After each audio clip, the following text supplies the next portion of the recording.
Oi, eu sou a Érica, professora de Sociologia. No vídeo anterior, nós vimos um pouco sobre o nascimento da Sociologia, sobre como essa ciência vem estudando a sociedade e as relações sociais.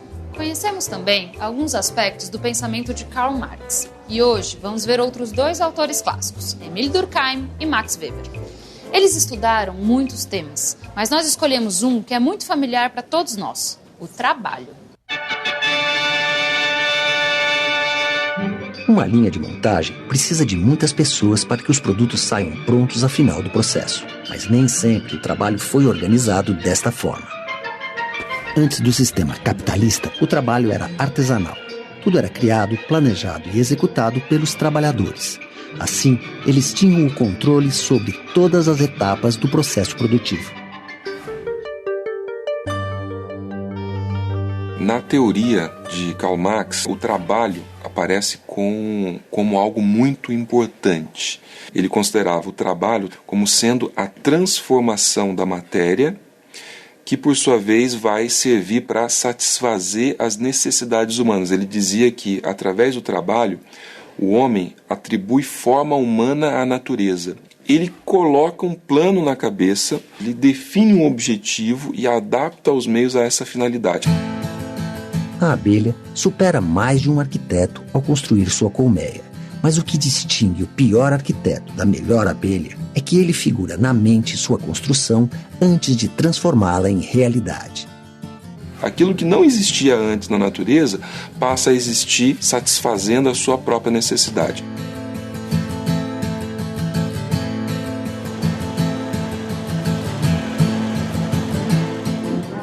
Mas a organização do trabalho vai sendo alterada e cada trabalhador passa a executar uma tarefa. É o chamado trabalho especializado. Para o Marx, no capitalismo, os trabalhadores perdem o conhecimento sobre todas as etapas do processo de produção. Conhecem apenas aquela tarefa que executam. Com isso, podem ser mais facilmente substituídos. Vários pensadores colaboraram para que o tema do trabalho ganhasse outros sentidos. Um deles foi o francês Émile Durkheim, é um clássico da sociologia. Durkheim nasceu na França no século XIX, em 1858. Seus estudos foram feitos num período de muitas crises econômicas, desemprego, greves e formação de sindicatos. Mas também uma época de grandes avanços tecnológicos, como a utilização do petróleo e da eletricidade como fontes de energia. Ao contrário do Marx, o Durkheim não acreditava que eram só os interesses econômicos que estavam na raiz dos problemas da sociedade daquele tempo. Para entender um pouco mais sobre o pensamento dele, a gente vai ver mais um vídeo.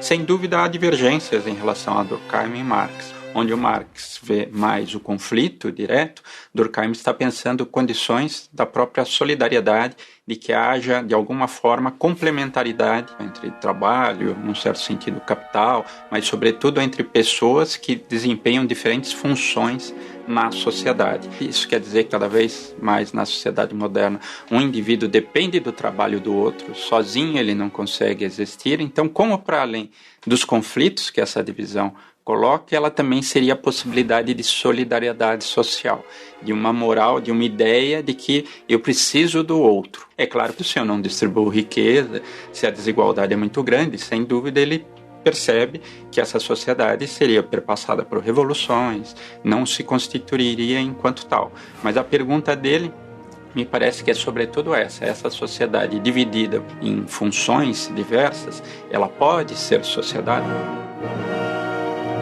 Para além da competição econômica, essa sociedade cria algum tipo de vínculo? Ele acredita que sim, não que crie um vínculo automático. Como perceber, por exemplo, que um setor está fazendo greve, mas ele é essencial para que eu possa chegar no trabalho, né? Pensando, por exemplo, a questão do transporte. Então, não necessariamente ele está negando tudo o que Marx diz, mas tentando pensar um outro lado, né? Esse da complementaridade das tarefas.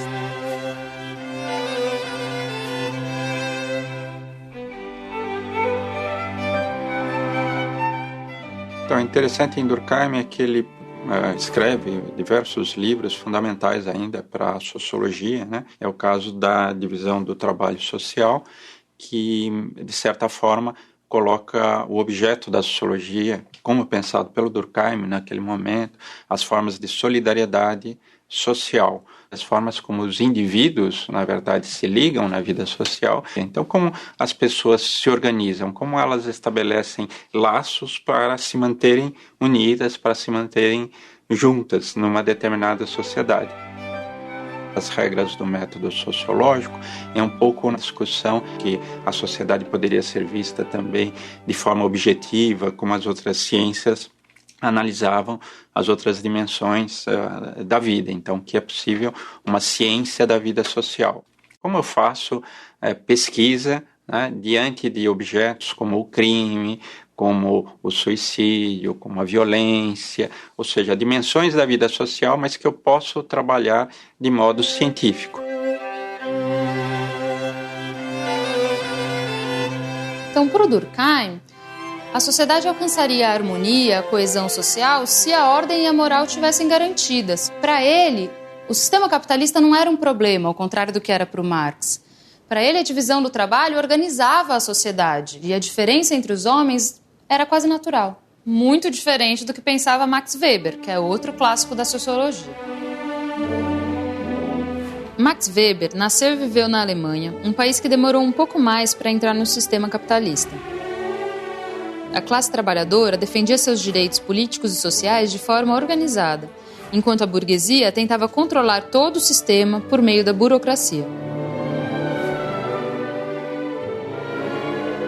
A ideia interessante do Weber é justamente essa, ou seja, o que levou na nossa sociedade essa valorização da busca de riqueza, mas uma busca de riqueza organizada, sistemática, ou seja, em vários momentos da história você tem pessoas interessadas em acumular riqueza, mas o capitalismo é algo diferente, é uma espécie de disciplina da acumulação de riqueza, ou seja, a pessoa acorda todo dia para ganhar dinheiro só com o objetivo de ganhar mais dinheiro. O trabalhador, ele faz isso obrigado, digamos assim, pelo sistema, porque se ele não trabalhar, ele não vai conseguir o dinheiro necessário para a sua subsistência. Mas a pergunta do Weber é outra. Por que setores, digamos assim, das classes mais favorecidas, em determinado momento, também perseguem esses valores? Daí a ideia dele é que, de certa forma, o que dava sentido à existência da maior parte das pessoas era a religião. Então, buscando na religião justamente aquelas seitas que, em determinado momento, passam a valorizar a acumulação de riquezas como um sinal de redenção, de salvação, eu teria uma pista para compreender justamente como essa, digamos assim, ideologia da acumulação de riquezas surgiu num mundo que ainda não era esse nosso, do capitalismo.